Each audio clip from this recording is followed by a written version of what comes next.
Alors, je sors de ma zone de confort. Quand Hassan m'a dit, je voudrais que tu nous parles de ça.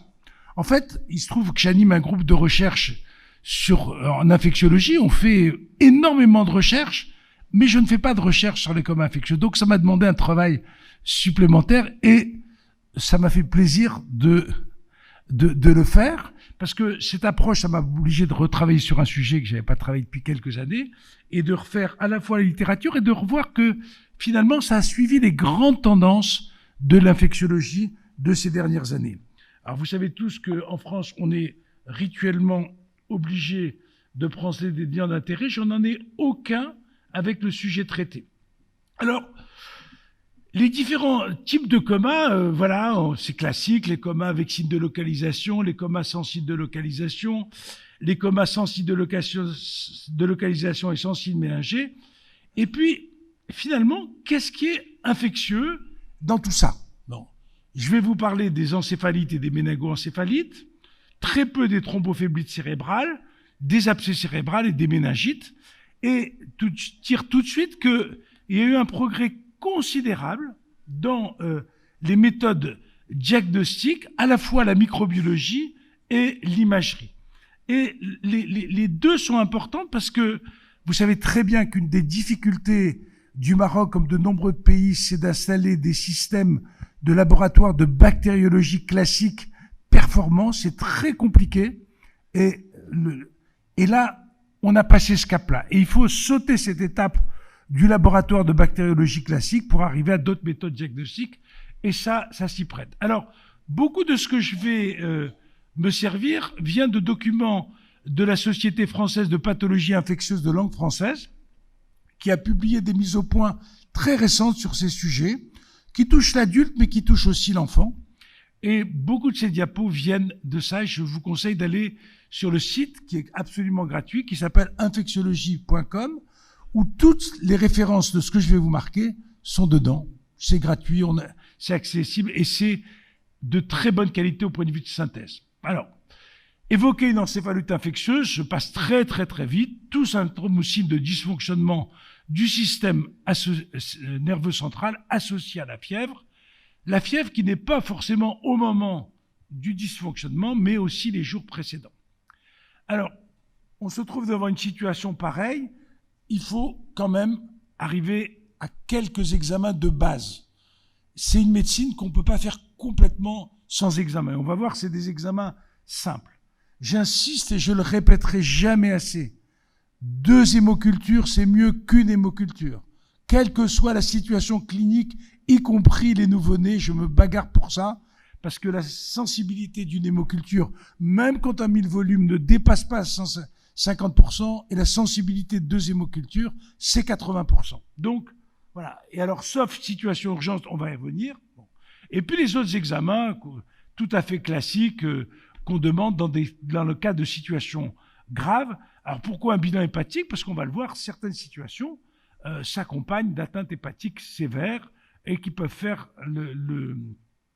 et qui peuvent aider au diagnostic étiologique. Et puis, bien entendu, une glycémie une glycorachie ne peut s'interpréter qu'en fonction de la glycémie.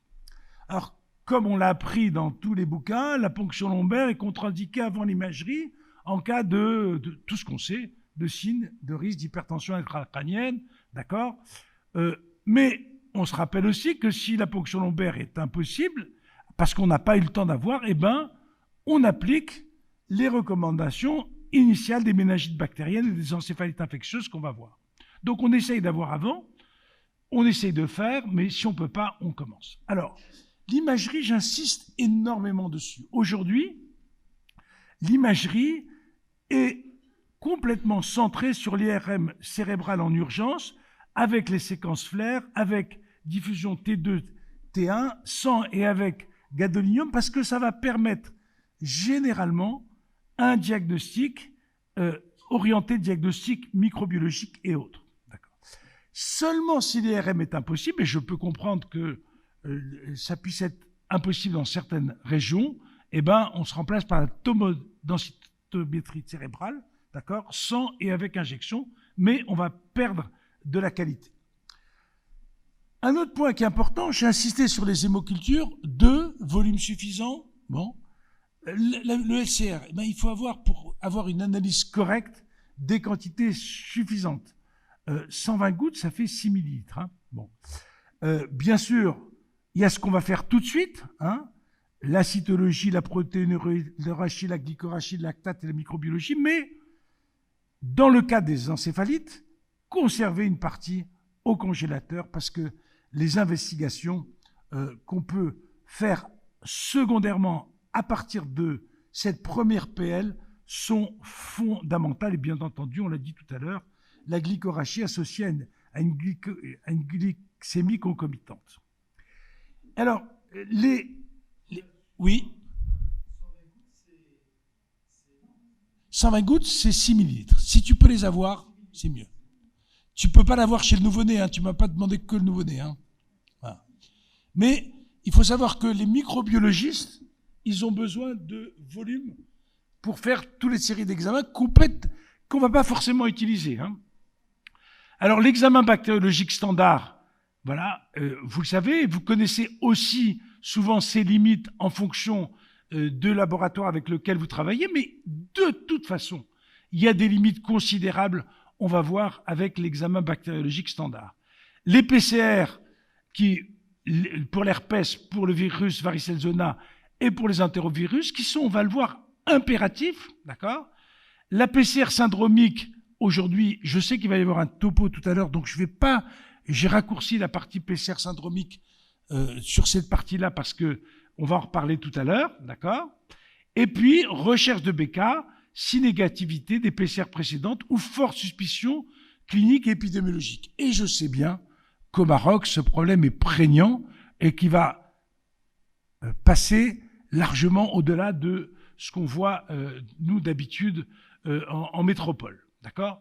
Alors maintenant, je vais dire quelques mots des PCR syndromiques pour dire à la fois leur intérêt et leur aide. PCR, c'est pour aller plus vite, d'accord ? PCR, c'est être plus sensible, parce qu'il y a beaucoup de bactéries qui ne sont pas cultivables, d'accord ? Et parce qu'il y a plusieurs bactéries qui ne peuvent plus pousser en présence d'antibiotiques préalables. Et je connais la fréquence d'enfants qui arrivent dans vos unités et qui arrivent déjà sous antibiotiques, ce qui fait perdre encore plus de la qualité à l'examen bactériologique. Et puis, il faut bien avoir cette idée, c'est que pourquoi la PCR syndromique ? C'est parce que si vous voulez faire une PCR pour chacune de vos hypothèses diagnostiques, ça va perdre un temps considérable. Alors, ces PCR syndromiques, c'est à partir d'un syndrome clinique, quels sont les agents pathogènes qu'on connaît dans la littérature, et on va essayer de les dépister tous d'un coup et sans épisode de culture. Et la réponse, elle est en quelques heures. Si elle vous parvient en quelques jours, c'est que le laboratoire ne traite qu'à certains moments. Mais une PCR, c'est très, très, très rapide. Donc, on va parler uniquement de la PCR des méningoencéphalites. Qu'est-ce qu'elle dépiste ? Voilà, elle dépiste les germes suivants, et voilà ce qui manque en bas. Elle dépiste Escherichia coli K1, Haemophilus, c'est par ordre alphabétique, hein, Haemophilus influenzae, Listeria, Neisseria meningitidis, Streptocoque du groupe B, Streptocoque et pneumocoque. Et de l'autre côté, les virus, CMV, entérovirus, herpès simplex et herpès de type 6, et maintenant 7, les paraécovirus, et enfin le virus de la varicelle et du zona, et puis un champignon, Cryptococcus. Attention, il n'y a pas de tuberculose dedans, d'accord ? Attention, il n'y a pas les arboviroses, mais les arboviroses, il n'y en a pas tant que ça. Ce qui est intéressant, c'est que maintenant, on commence à avoir des études qui sont conséquentes. C'est-à-dire, vous voyez par exemple cette étude, c'est 4200 pratiquement, PCR multiplex filmaré comparé aux méthodes standards. Ça commence à faire un grand nombre de malades. Dans cette étude-là, grosso modo, il y a 20% des diagnostics qui ont été portés par la PCR. Certains n'avaient pas d'infection du tout, hein, donc c'est pas rien du tout. Ce qui est intéressant à considérer, c'est la sensibilité et la spécificité. Et on voit tout de suite sur la colonne ici, pardon, que, excusez-moi, je ne vais pas me tromper, que la colonistique, la sensibilité, elle est vraiment excellente.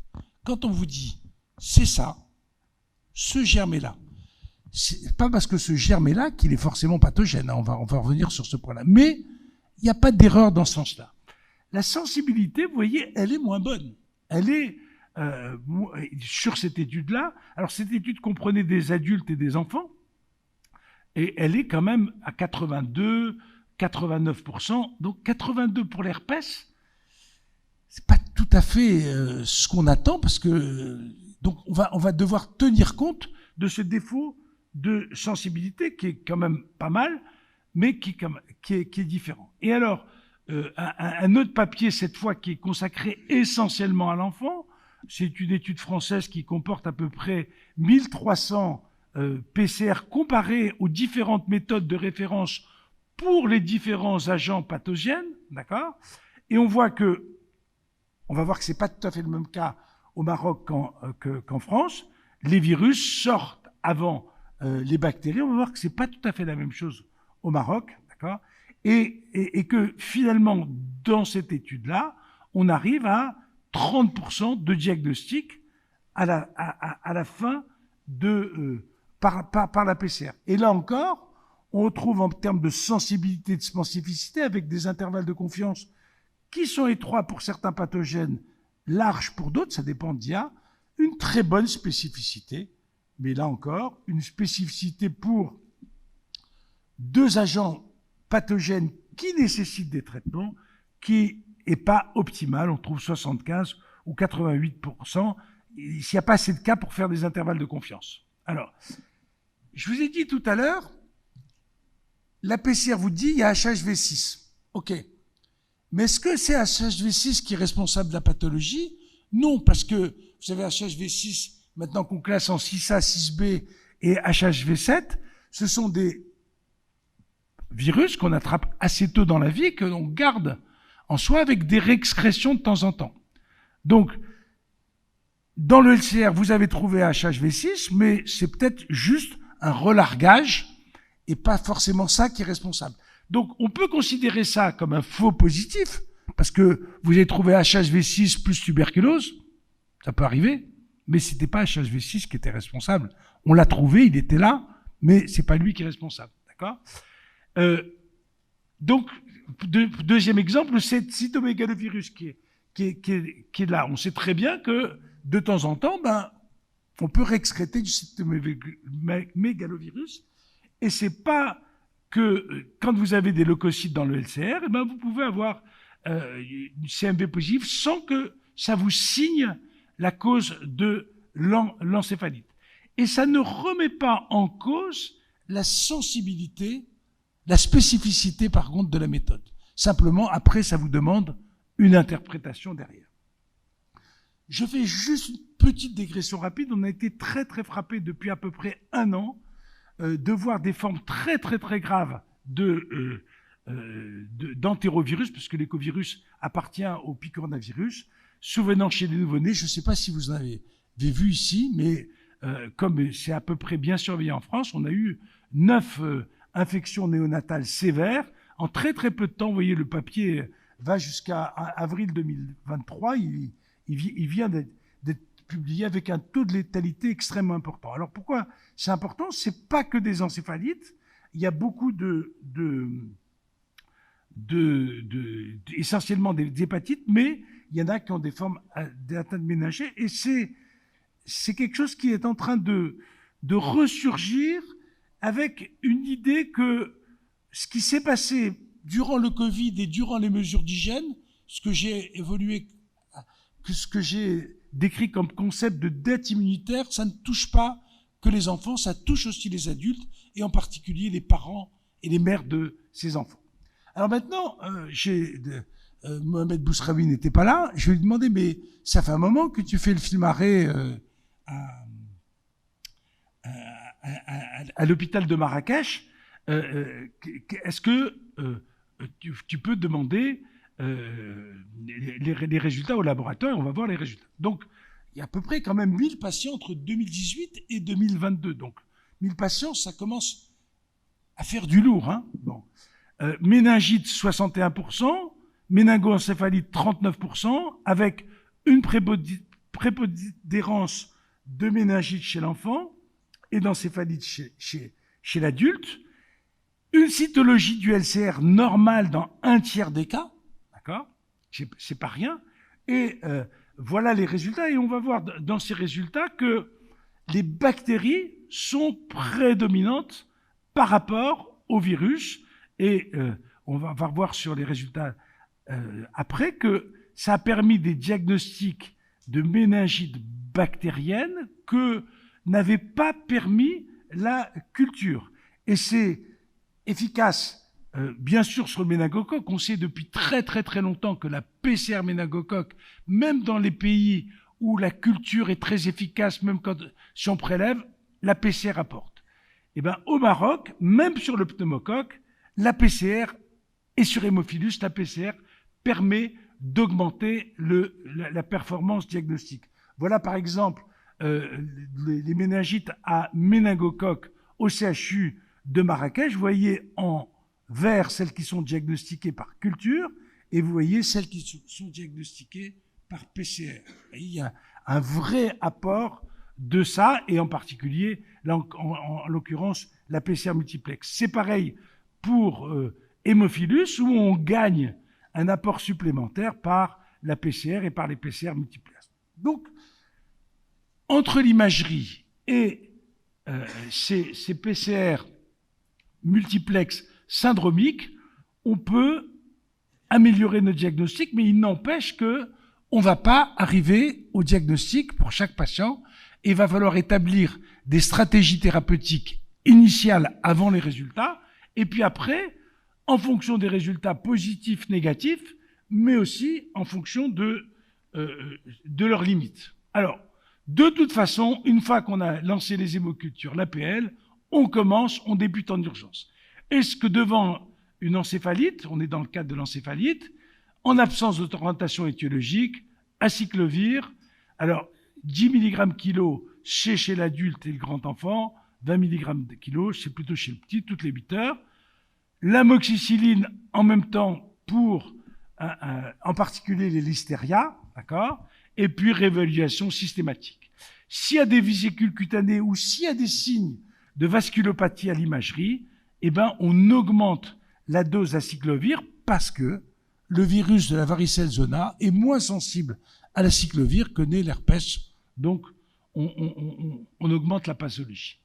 Alors maintenant, si il y a une méningite parce que le liquide est trouble ou parce que l'examen microscopique du LCR est positif, bien sûr, on débute un traitement étiologique en fonction de ça. Je vais revenir sur ce traitement étiologique dans quelques secondes.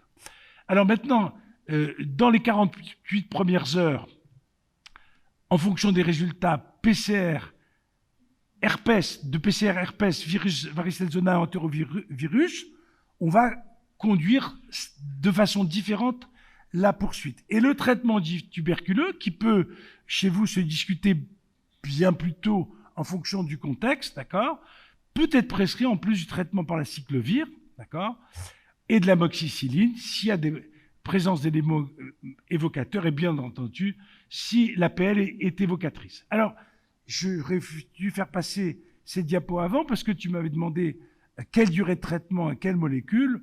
C'est à peu près bien défini dans les recommandations aujourd'hui, et à une nuance près. Donc, vous savez, pour le pneumocoque, céfotaxime 300 mg kg jour en 4 injections. La durée classique est 10 à 14 jours. Alors, pourquoi on ne dit pas 10 ou 14 jours? On pourrait dire... Non, ben, ça va dépendre quand même de l'évolution clinique de votre patient. C'est pas facile d'arrêter quand ils ont été encore fébriles au 7e ou 8e jour. Parce que les CMI peuvent varier. Haemophilus influenzae, vous savez, la durée de traitement est plus courte. Méningocoque, Haemophilus et méningocoque, les posologies sont plus faibles. La céphtriaxone rentre dans le jeu et les durées de traitement sont plus courtes. Pour les listeria monocytogènes, c'est amoxicilline, gentamicine, et la durée est prolongée. La durée prolongée n'est pas celle de la gentamicine, qui ne va pas dépasser 5 jours, mais celle de l'amoxicilline. Et pour Escherichia coli, c'est céfotaxime ou céphtriaxone pour une durée prolongée. Alors à chaque fois qu'on marque durée prolongée, la question c'est pourquoi? Parce qu'il est décrit des récidives en cas de traitement plus court. On peut accepter ce risque. Hein, c'est pas, par exemple, on sait que les méningites à Escherichia coli, elles récidivent à peu près dans 4 à 5% des cas quand on fait des traitements plus courts que ça. Et pareil pour le streptobé qui nécessite des traitements prolongés, alors qu'il s'améliore très très très vite. Alors maintenant, on a fait nos examens initiaux, on réévalue à 48-72 heures avec les résultats disponibles. La cause la plus fréquente de virus, c'est l'entérovirus. Ce sont les entérovirus dont la famille s'élargit parce que c'est un virus qui est capable d'avoir des mutations extrêmement fréquentes, hein, extrêmement rapides. Si on a un entérovirus positif, on peut arrêter la cyclovir et l'amoxicilline qu'on avait commandé. Si on avait commencé le traitement antituberculeux, on peut l'arrêter. Et ça, il faut bien dire que, je ne sais pas si vous en souvenez, Dominique Gendrel, qui faisait des PCR entérovirus depuis maintenant 15 ans à Saint-Vincent-de-Paul, il avait parfaitement montré que ça raccourcissait la durée des traitements antibiotiques et des autres traitements, parce que quand elle était positive, elle est positive. Si la PCDR herpès elle est positive, on arrête l'amoxicilline, on poursuit la cyclovir, on va voir les durées de traitement. Si c'est du virus varicelle zona, on augmente les doses et on arrête l'amoxicilline. Et si c'est la listeria, bien entendu, on poursuit l'amoxicilline et on arrête la Ginta à 5 jours. Si tout est négatif, et c'est un cas qui est loin d'être rare, eh ben on poursuit la cyclovir jusqu'à la réévaluation du diagnostic avec d'autres examens. On arrête l'amoxicilline. C'est pas la peine, tout est négatif au bout de 48 heures, on peut arrêter. Pas de corticothérapie, sauf tuberculose prouvée ou fortement suspectée. Pas de traitement anticonvide suivant. Pas de preuve, en tout cas en prophylaxie primaire, à discuter en fonction des lésions corticales. Alors, les encéphalites à herpès, il n'y a pas de place pour la cyclovir Perros. J'ai dit dans le traitement de l'encéphalite. J'ai pas dit dans la prévention des récidives dans les mois d'après. D'accord? La dose de la cyclovir, elle va entre 10 et 20 mg kg, ajustée à l'âge et à la fonction rénale. D'accord? Attention aux doses néphrotoxiques, on en parlait tout à l'heure à table autour de la Ginta. C'est pas pareil, Ginta et acyclovir, vous augmentez la néphrotoxicité de façon indiscutable. La durée du traitement, elle est entre 14 et 21 jours. 14 jours, c'est plutôt le sujet immunocompétent, 21 jours, c'est plutôt le nouveau-né, et plutôt en cas d'immunodépression. Si l'évolution est favorable, pas de contrôle du liquide céphalorachidien.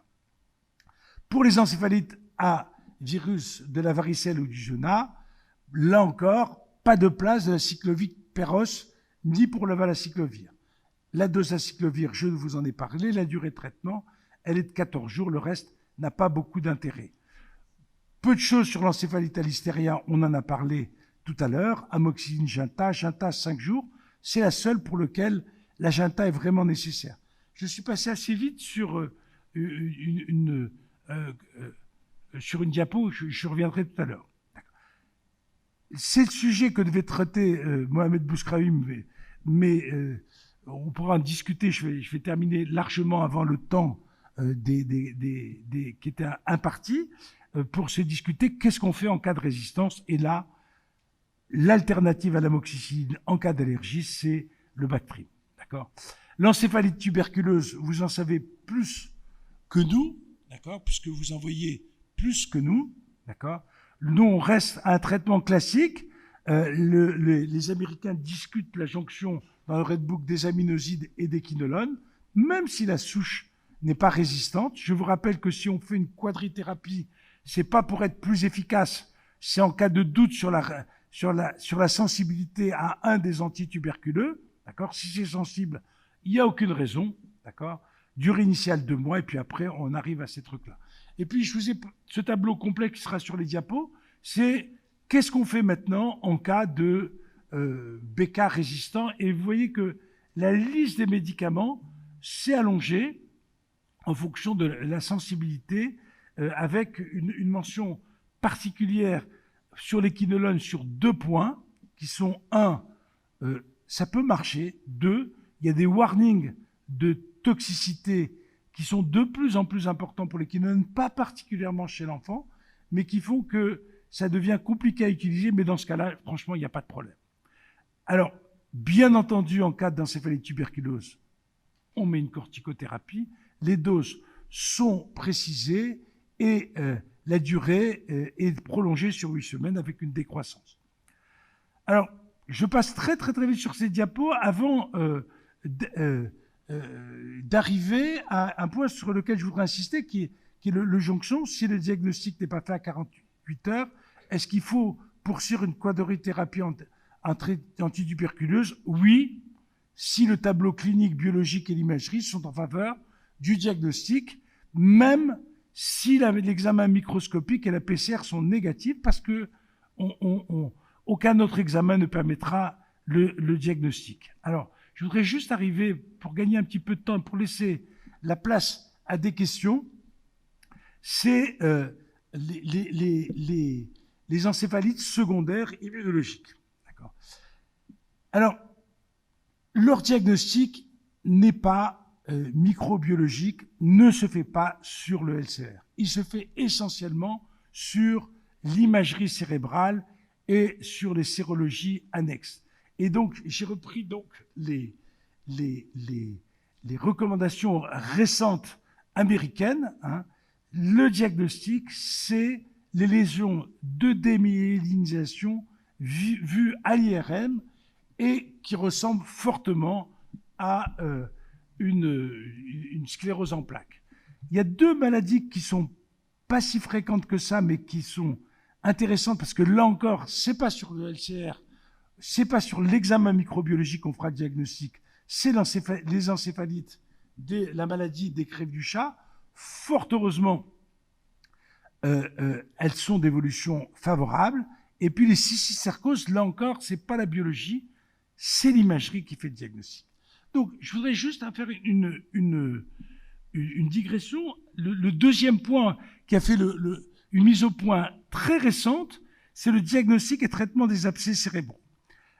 Alors, pourquoi? Parce que finalement, c'est une pathologie qui est très rare, mais qui peut donner ce type de tableau. Et ce sont des bactéries que nous n'avons pas l'habitude de couvrir dans les antibiothérapies pour les méningites. Il s'agit essentiellement de bactéries de la flore oro-hérinopharyngée, d'accord? Ce sont des bactéries qu'on trouve dans la bouche et dans la gorge. Moins fréquemment, il y a du staph, il y a des bacilles gram négatifs, et puis il y a toutes les choses un petit peu rares. Historiquement, c'était le traumatisme crânien, les cardiopathies cyaneusantes ou les infections ORL chroniques. Plus récemment, les infections dentaires et l'immunodépression qui sont mis en avant. Qu'est-ce qui est très fortement recommandé?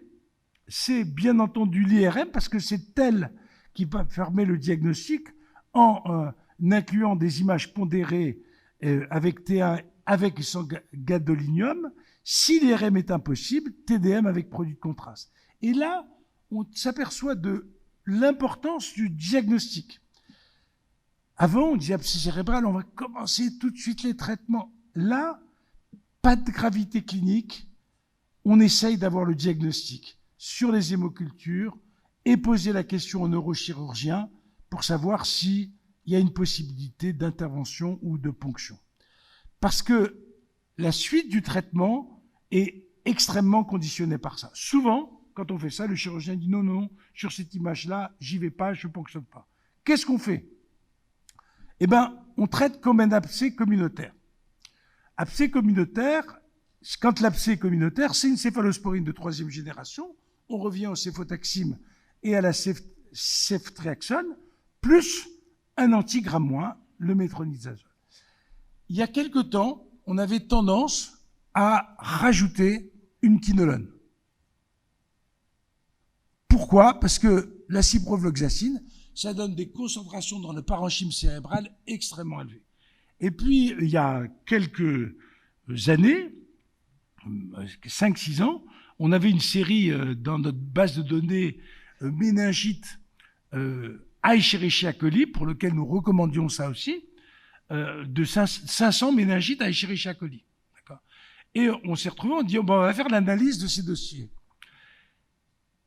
La ciprofloxacine, alors qu'in vitro, elle était active, aggravait le pronostic de ces situations-là. Il ne faut pas croire que élargir le spectre, rajouter des antibiotiques, et depuis, nous ne recommandons plus la ciprofloxacine, et c'était contre-intuitif, parce que la ciprofloxacine, c'était actif sur les grammes moins, c'était actif sur un certain nombre de grammes plus, ça pénétrait très très très bien dans le cerf, très très très bien dans le parenchyme cérébral. Eh ben non. Non seulement on gagne rien, mais on perd. Et l'analyse est publiée dans un très bon journal, et cette série est unique. Il y a quasiment, de tête comme ça, il y a 480 enfants dont la moitié était traitée par la ciprofloxacine et l'autre moitié et avec un effet négatif. Et la ciprofloxacine venait en plus de la C3G, bien entendu. C'était une association d'antibiotiques. Alors maintenant, quand il s'agit d'un immunodéprimé, on rajoute à la C3G plus métronidazole le cotrimoxazole plus le voriconazole plus la place des levures. Alternative, méropenem, cotrimoxazole et voriconazole. Alors la durée de l'antibiothérapie, elle est longue. Et il n'y a pas de place, on le répétera, sur le relais oral. D'accord ? Le traitement, il est de 6 à 8 semaines, 4 semaines s'il y a une chirurgie d'excision, ce qui est quand même pas si fréquent que ça. Le relais oral, pas de recommandation. Voilà. Et les corticostéroïdes sont indiqués en cas de syndrome et d'œdème périfocal ou de menace d'hernie. Pas de signalement d'effet délétère sur ce côté-là. Pas d'indication en prophylaxie primaire par antiépileptique, mais pas de contre-indication non plus. Et puis pour en savoir plus, allez sur le site, ça vient d'être publié il y a quelques jours. Ce sont des recommandations européennes qui ont été endorsées, comme on dit maintenant, par les infectiologues et les pédiatres infectiologues français sur la prise en charge de ces abcès. Et je vous remercie de votre attention.